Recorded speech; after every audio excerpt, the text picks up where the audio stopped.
Hello everyone, how are you? Welcome back to my channel. Today I was preparing for kind of my winter transition. I'm working on the decorations and all of that. I'm going to put up a video I think next week about it, but I wanted to do a really quick review about a book that was on my TBR for November, and I ended up reading it, and I think that of all the books that I read on November, that was the book that made me cry the most and also laugh the most because of the different situations in the story. And also one of the books that I feel like everyone should read. It is a very real book. The story is very realistic. Also it is beautiful. So I'm going to give you a couple of details about the book and what I thought of the book. I'm not going to tell you the whole story because then what is the point of reading it yourself? The Tale of the Dispossessed. And this book, I feel like I'm grateful because I got it. So I went to the library, and I don't remember if I said this on my November TBR, but I ended up getting it for like 50 cents or 25 cents. It doesn't look very beautiful. This cover isn't bad, but it's not like the best.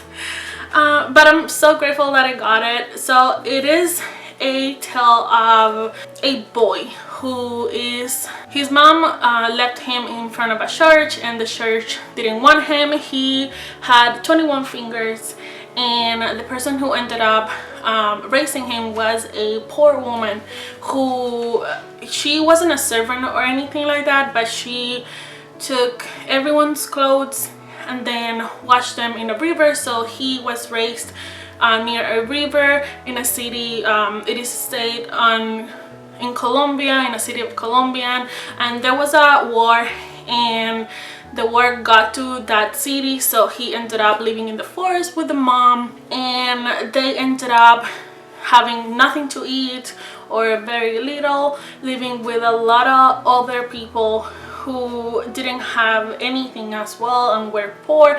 And they were okay, I guess, because this woman and the boy, they didn't have anything before the war.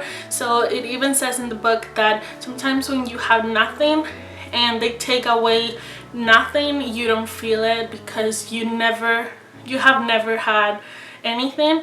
But there were people who had a lot of money, and they really felt like the weight of the war. There are these kind of fights because of the two sides, and he ends up losing that woman that was raising him. The book doesn't say that she gets killed. They just describe very graphically what happened, but it doesn't say that she gets killed. When he's a grown-up, he has all of these traumatic experiences, and he doesn't remember very well what happened, and he's always looking for that woman. He goes to a shelter and he gets to know a woman there. She's very good. She's an adorable person. She talks to him and tell him that, you know what, instead of going shelter to shelter, stay here. That way you can have like food and a place to sleep. He decides to stay. So